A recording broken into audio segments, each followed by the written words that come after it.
Assalamualaikum warahmatullahi wabarakatuh. Pemirsa, informasi mengenai Kabupaten Kota Waringin Timur dan sekitarnya telah kami rangkum untuk Anda dalam Jurnal Kotim. Bersama saya Fibis Rayu Anita, berikut informasi selengkapnya.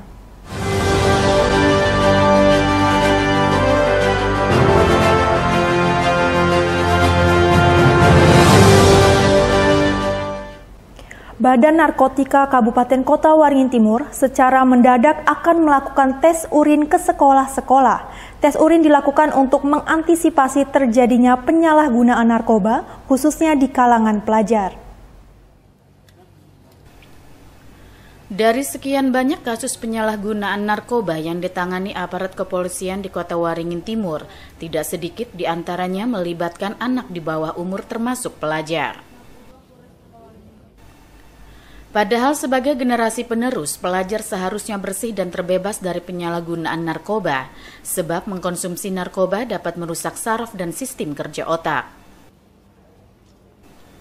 Perlu adanya upaya serius dalam mencegah penyalahgunaan narkoba di kalangan pelajar, apalagi Kota Waringin Timur disebut masuk dalam zona hitam peredaran gelap narkoba.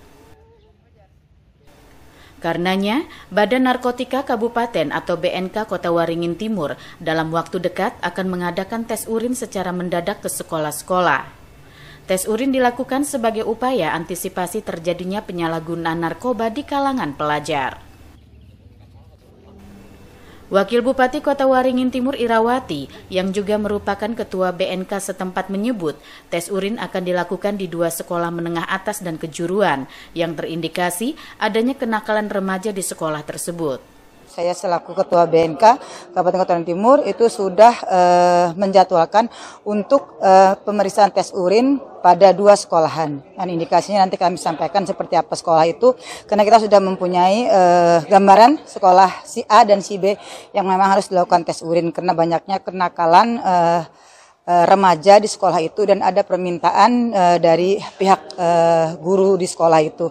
Karena kita tidak ingin masa depan anak-anak, intinya nanti ke depan kan mereka yang sebagai penerus dari suatu pimpinan di Kabupaten Kota Waringin Timur.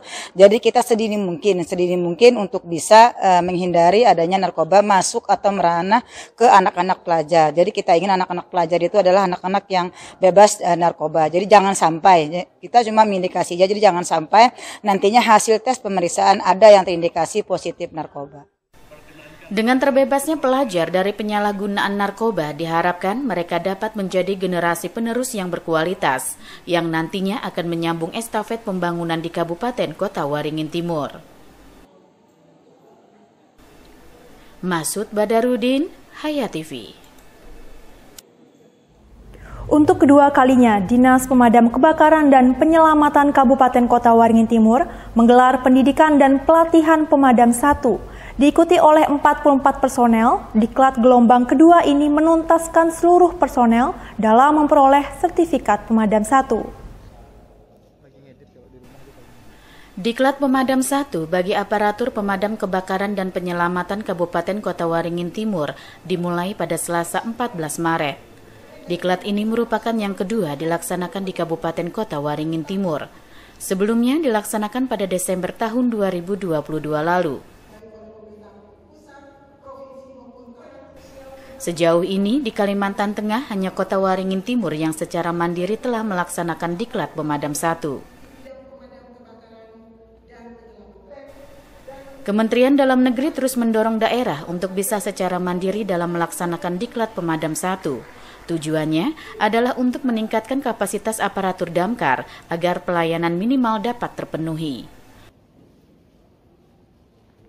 Diklat Pemadam 1 kedua di Kota Waringin Timur diikuti oleh 44 personil. Dengan diikutkannya puluhan personel tersebut, maka seluruh personel Damkarmat Kota Waringin Timur telah memperoleh sertifikat Pemadam 1. Di tengah keterbatasan anggaran, kami Kemendagri mendorong daerah untuk melaksanakan in-house training ini menggunakan APBD, Bapak. Ditandai juga dengan adanya surat Kemendagri per tanggal 19 Januari itu kami mendorong daerah untuk melaksanakan in-house training. Jadi 1 kali kegiatan bisa dilaksanakan untuk teman-teman baik itu yang PNS maupun yang PNS. Itu ada dasarnya. Disertai juga dengan Permendagri 86 tahun 2022 terkait dengan penyelenggaraan diklat bagi aparatur damkar di daerah. Diharapkan untuk peningkatan kapasitas aparatur damkar ini akan terus ditingkatkan, mengingat damkar merupakan layanan yang sifatnya ada standar pelayanan minimalnya yang memang harus diterapkan oleh Dinas Pemadam Kebakaran dan Penyelamatan. Alokasi anggaran yang memadai, selanjutnya memang SDM yang ditingkatkan itu menjadi kunci dalam keberhasilan pelaksanaan damkar. Sebenarnya tinggal melanjut aja ini, sisa-sisa yang masih belum dididik, dilatih secara formal supaya ada sertifikat. Maka sisanya ini kita lanjutkan dan tuntas tahun ini untuk pemadam satunya. Tapi bukan berarti latihan-latihan yang lain lalu tidak dilanjutkan. Nanti kita akan lihat mungkin jenis diklat yang lain lagi atau lanjutan dari sini bisa kita lakukan tahun depannya. Dalam Diklat Pemadam 1, para peserta akan dididik dan dilatih terkait dasar-dasar penanganan kebakaran, mulai dari pengoperasian alat hingga mengenali perilaku api, sehingga penanganan kebakaran dapat dilakukan sesuai dengan klasifikasinya. Untuk Pemadam 1 itu kita pengenalan dasar yang mana petugas itu harus mampu mengoperasikan baik itu peralatan yang ada dalam unit, kemudian mampu memadamkan kebakaran, tahu perilaku api itu seperti apa, sehingga apa? Pada saat dia melaksanakan pemadaman kebakaran itu bisanya memiliki skill bagaimana cara menangani kebakaran baik itu kelas A, kelas B, kelas C, dan kelas D. Nah, seperti itu. Karena apa? Setiap kelas itu memiliki karakter yang berbeda. Tentunya medianya pun yang digunakan itu akan berbeda-beda. Diklat Pemadam 1 ini berlangsung selama 5 hari yang terdiri dari 2 hari teori dan 3 hari praktek. Masud Badarudin, Hayat TV.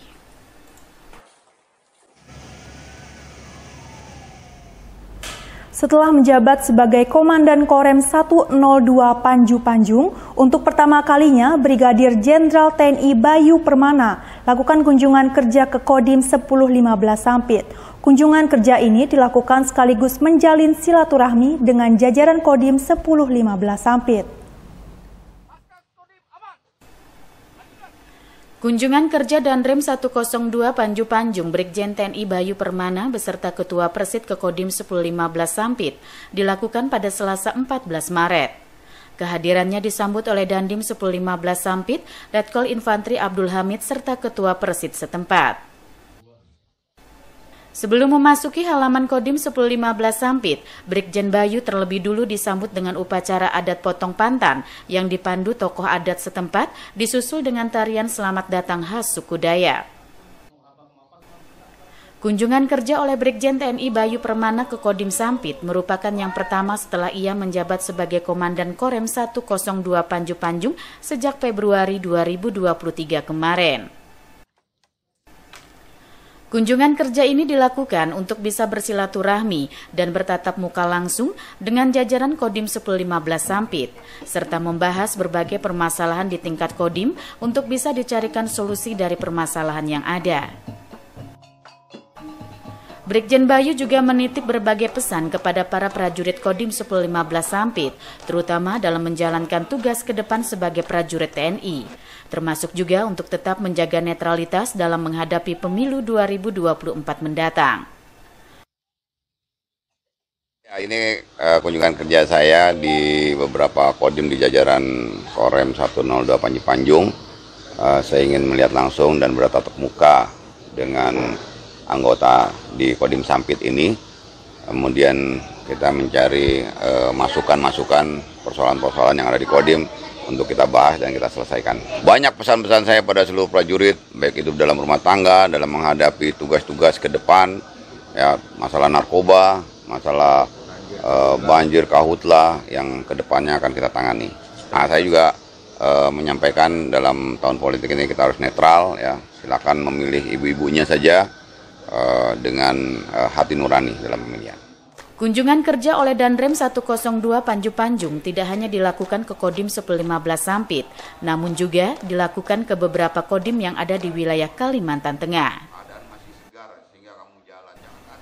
Diharapkan kehadirannya mampu memberikan semangat kepada prajurit TNI di jajaran Kodim untuk lebih semangat dalam hadir sebagai solusi di tengah masyarakat. Masud Badarudin, Hayat TV. Komandan Korem 102 Panju Panjung, Brigjen TNI Bayu Permana, lakukan kunjungan kerja ke Kodim 1015 Sampit. Brigjen Bayu menegaskan jika TNI perang melawan narkoba, di mana telah ada 6 prajurit TNI di Kodim Sampit yang telah dipecat karena terlibat narkoba. Kunjungan kerja Danrem 102 Panju Panjung Brigjen TNI Bayu Permana ke Kodim 1015 Sampit pada Selasa 14 Maret merupakan kunjungan kerja pertama setelah ia menjabat sebagai Danrem 102 Panju Panjung sejak Februari kemarin. Kehadiran Brigjen Bayu didampingi Ketua Persit disambut dengan upacara adat potong pantan dan tarian selamat datang khas suku Dayak serta puluhan prajurit Kodim 1015 Sampit. Dalam kunjungan kerjanya sekaligus untuk menjalin silaturahmi tersebut, Brigjen Bayu menyampaikan banyak pesan kepada prajurit TNI Kodim 1015 Sampit. Salah satu yang ditekankan adalah terkait penyalahgunaan narkoba. Ia tidak menginginkan adanya prajurit TNI yang terlibat masalah narkoba. Tindakan tegas berupa pemecatan akan diberikan kepada prajurit TNI yang nekat bermain-main dengan barang haram tersebut. Hingga saat ini, setidaknya telah ada 6 prajurit TNI di jajaran Kodim 1015 Sampit yang dipecat karena terlibat penyalahgunaan narkoba. Saya menyampaikan pada seluruh prajurit jangan sampai coba-coba narkoba, sehingga apalagi jadi pengguna, pengedar, jadi kurir maupun ya sanksi kita selalu tepat adalah pecat bagi anggota yang pengguna, pengedar ataupun menjadi kurir dalam penggunaan narkoba. Sejauh ini sudah adakah, Komandan? Sejauh ini dari laporan masih ada, sehingga saya tegaskan kembali lagi bahwa pengguna narkoba dan kita harus bebas narkoba di kalangan prajurit. 6 orang sudah dipecat dari Kodim Sampit. Ya, nah ini sudah 6 orang, laporan sudah 6 orang untuk sudah dipecat. Sejauh ini dari laporan masih ada, sehingga saya tegaskan kembali lagi bahwa pengguna narkoba dan kita harus bebas narkoba di kalangan prajurit. 6 orang sudah dipecat dari Kodim Sampit. Ya, nah ini sudah 6 orang, laporan sudah 6 orang untuk sudah dipecat dan kalau sudah mulai lagi kita akan pecat lagi. Di samping itu, Brigjen Bayu juga berpesan kepada seluruh prajurit TNI Kodim 1015 Sampit agar kehadiran mereka sebagai prajurit TNI dapat menjadi solusi dan bukan justru menimbulkan masalah dalam pengabdian kepada masyarakat. Masud Badarudin, Hayat TV.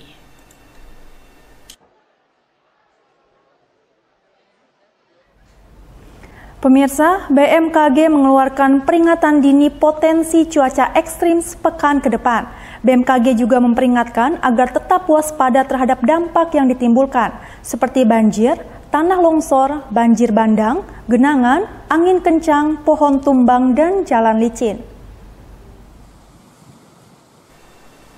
Badan Meteorologi, Klimatologi, dan Geofisika atau BMKG mengeluarkan peringatan dini terkait potensi cuaca hingga 20 Maret nanti.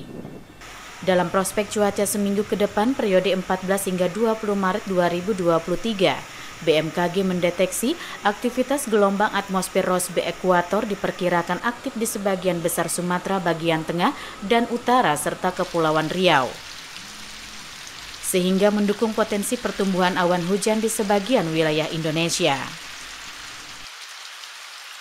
Prospek cuaca sepekan ke depan yang dipublikasikan BMKG di situs resmi menyebutkan beberapa wilayah yang berpotensi hujan lebat pada periode 14 hingga 20 Maret 2023, yaitu pesisir barat Sumatera, Riau, Kepulauan Riau, Sumatera bagian selatan, Jawa bagian barat, sebagian besar Kalimantan, Sulawesi bagian tengah dan selatan, Papua Barat dan Papua. Potensi hujan cenderung pada siang dan malam hari. Untuk itu BMKG memperingatkan agar tetap waspada terhadap potensi cuaca ekstrim seperti puting beliung, hujan lebat disertai kilat atau petir maupun hujan es, serta dampak yang dapat ditimbulkan seperti banjir, tanah longsor, banjir bandang, genangan, angin kencang, pohon tumbang, dan jalan licin dalam sepekan ke depan. Yunus Muammariza, Hayat TV.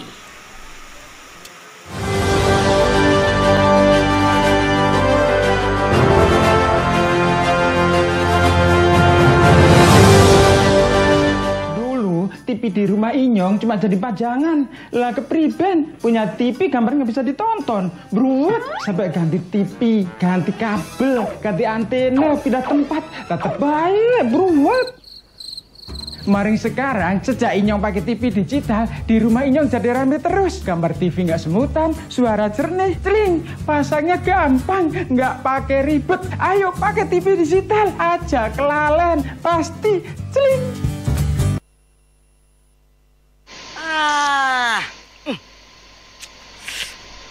Gambarnya jangkrik. Yah, TV-nya masih analog ya?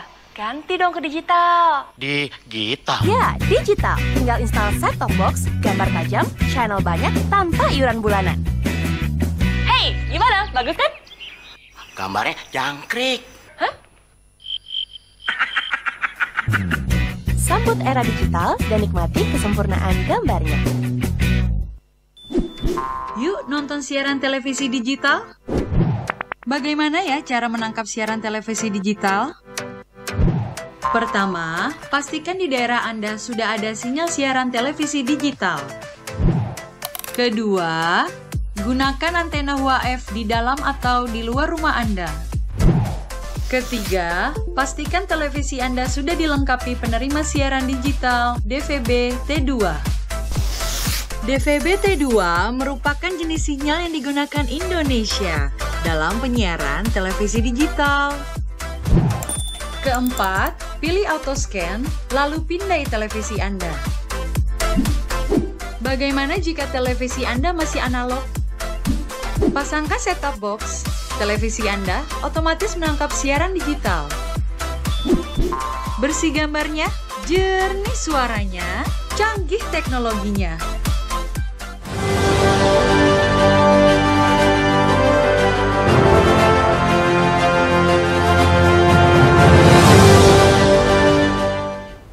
Anggota DPRD Kota Waringin Barat dari fraksi PKB mendorong pengembangan nelayan pemancing udang galah sebagai salah satu alternatif mata pencaharian yang bisa meningkatkan perekonomian warga.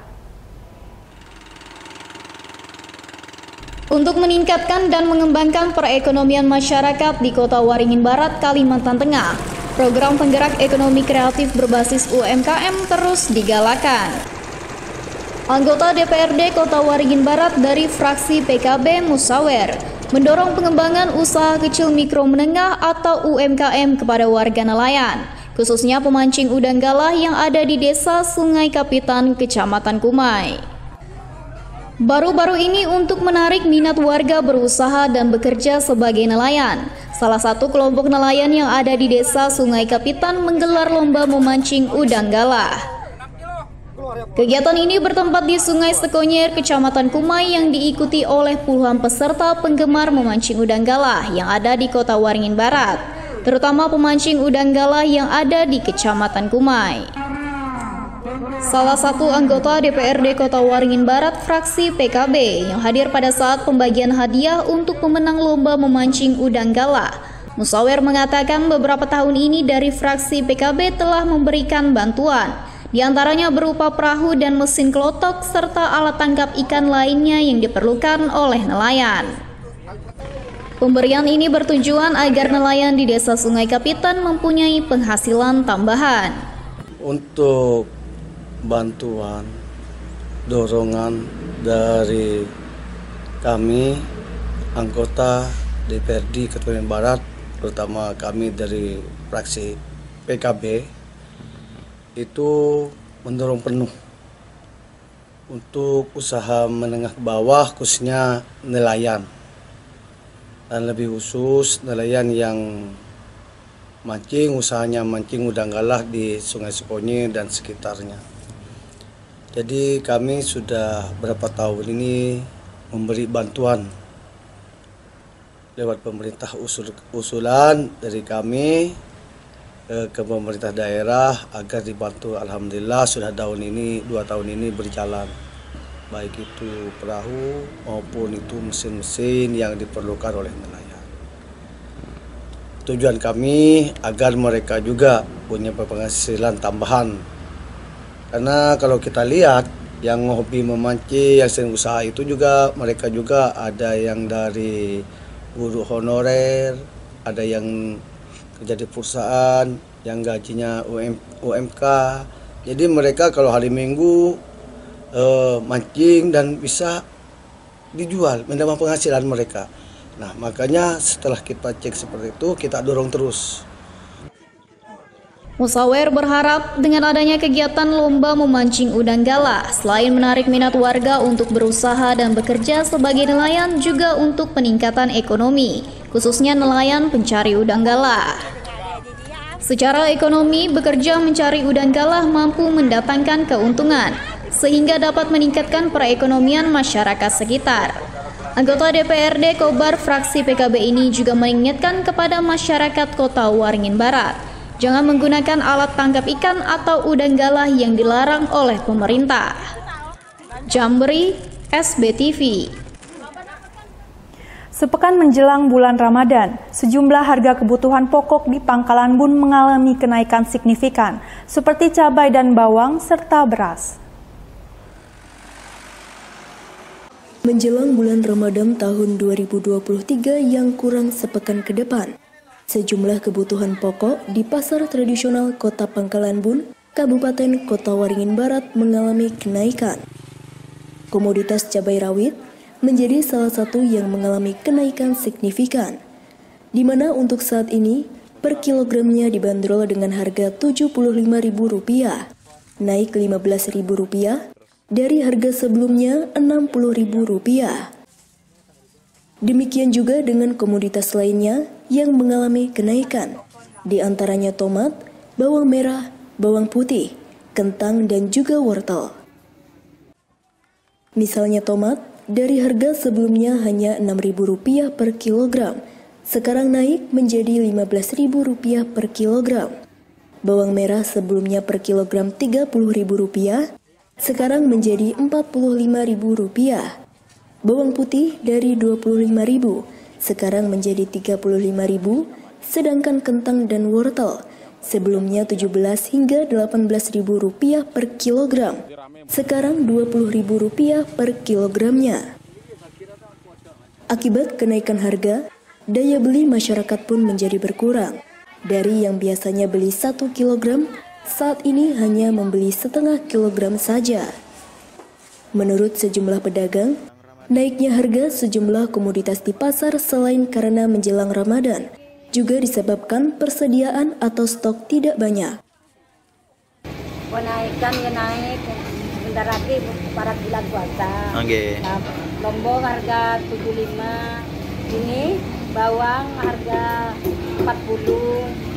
Udah 45, 6 harian. 6 harian ya? 6 hari. Bawang putih 30 ambilan. Nggih. Des kilo 75. Oh, sebelumnya berapa? Sebelumnya 60. 60 dapat ya, Bu ya? Iya. Barangnya nggak ada kosong. Dari Jawa nggak mendatang. Makanya mahal sekarang. Kalau mangga ya dari Jawa. Selain jenis sayur, harga minyak goreng dan beras juga mengalami kenaikan, mulai naik Rp1.000 per kilogram untuk minyak goreng, sementara beras naik Rp2-5.000 untuk kemasan 5 kg.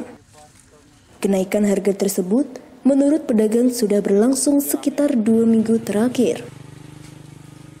Ya ada Pak, kalau minyak goreng itu rata-rata naik 1.000. Ya kalau berasnya itu ada yang kenaikan 2.000, ada sampai 5.000 juga ada. Yang untuk yang kemasan 5 kilo. Kalau untuk kenaikan beras kemarin itu kan sempat ini ya nggak ada pasokan, nggak ada. Ya, nah itu salah satu barangnya alasannya. Sedikit ya. Ya barangnya sedikit, terus terlambat itu nah. Kalau untuk minyak juga dari bahan bakunya juga gitu. Oh terlambat memang ya. Muhammad Nasihin, SBTV. Demikian pemirsa informasi tadi sekaligus menutup jumpa kita pada kali ini. Saya Fibi Srayuanita mewakili jajaran yang bertugas mohon undur diri dari hadapan Anda. Terima kasih dan sampai jumpa. Wassalamualaikum warahmatullahi wabarakatuh.